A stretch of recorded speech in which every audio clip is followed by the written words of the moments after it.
ஹிந்தி படித்தேன், பிராத்மிக் மத்தியமா ராஷ்டிரபாஷா படிச்சுட்டு ஹிந்தி ஒழிகன்னு சேர்ந்துட்டேன். என்ன பண்ணுறது, ஏமாந்துட்டேன். பிரதர் நீங்கள் ப்ரூஃப் ரீடிங்கை பற்றி சொன்னீங்களே, ரொம்ப முக்கியம் பிரதர். ஏன்னு சொன்னால் இன்றைக்கி நம்ம பாட்டு புஸ்தகங்கள்லாம் எடுத்திங்கன்னா மிஸ்டேக் இல்லாத பக்கங்களே கிடையாது. சரியா? ஹிந்து பேப்பர் 20 பக்கம், 26, 28 எல்லாம் அந்த மல்டிபிள்ஸ் ஆஃப் 4 இருக்கும். ஒரு மிஸ்டேக் கண்டுபிடிக்க முடியலையே. அது பேரு ஹிந்து, நம்ம கிறிஸ்டியன்.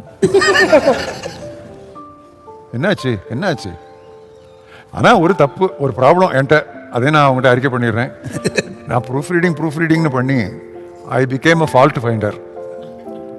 பிழை திருத்தம் என்று போய் நான் கண்டுபிடிக்கிறவனாக மாறிவிட்டேன். அதனால அதிகம் படுகிறது என்னுடைய 6 உயிர் மனைவி.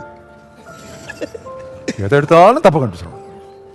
ஒரு மேரேஜ் இன்விடேஷன் வந்தால் கொடுப்பாங்க, மிஸ்டேக். எனக்கு எடுத்த உடனே அந்த தப்பு தான் மேலே ஒரு வசனம் போயிருப்பாங்க, this is the Lord's doing சொல்லி. லார்ட்ஸ் டூயிங் சரி, நீங்கள் அதில் ப்ரூஃப் வாசிக்கிற, that is man's doing. So அது எதை எடுத்தாலும் உடனே அப்படி தான் வரும் எனக்கு. அது ஆனால் தப்பு இல்லை, அது தப்பு இல்லைன்னு நினைக்கிறேன். ஏன்? அவர் சகலத்தையும் நேர்த்தியாக செய்தார் தானே இருக்கு. ஏன் செய்யக்கூடாது? நம்ம ஹிந்து பேப்பர்காரன் அப்படி செய்யும்போது கிறிஸ்டியன்ஸ் ஏன் நம்ம செய்யக்கூடாது? அவர்களை விட 10 மடங்கு ஞானிகளாக தானே இருந்தாங்க தானியெல்லாம். ஏன் அங்கே போய் தானியல் தேவன் எங்கே அவன் லாங்குவேஜ் படித்தான்ல, கல்தேரோட லாங்குவேஜ். நம்ம எங்கே போனோம்? ஸோ இப்படியே பீப்புளுடைய எக்ஸ்பெக்டேஷனையும் யூத்தினுடைய இதையும் இன்ஸ்பயர் பண்ணி மேலே தூக்கி அவனை கொண்டு போகணும் நம்முடைய செய்திகளில். அது இன்னைக்கு இல்லை, சேலஞ்சே இல்லை.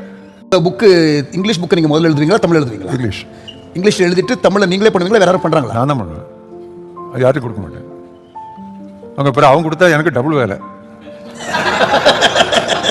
ஸோ நான் உட்காந்து தெளிவாக எழுதிடுவேன். ஒரு நாள் கொடுப்பேன்.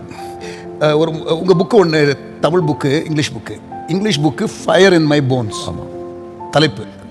தமிழில் எலும்பில் அக்கினின்னு இல்லை, நெஞ்சில் நெருப்பு. அந்த ஈக்குவலன்ட் டைனாமிக்ஸ். இப்போ நீங்களே ஆத்தரா இருக்கிறதுனால, நீங்களே தமிழ்லையும் எழுதுறதுனால, உங்களுக்கு ஹிந்தி தெரிஞ்சால் நீங்கள் ஹிந்தியில் நீங்களே எழுதிடுவீங்க. ஆமாம், ஹிந்தி படித்தேன், பிராத்மிக் மத்தியமா ராஷ்டிரபாஷா படிச்சுட்டு ஹிந்தி ஒழிகன்னு சேர்ந்துட்டேன். என்ன பண்ணுறது, ஏமாந்துட்டேன்.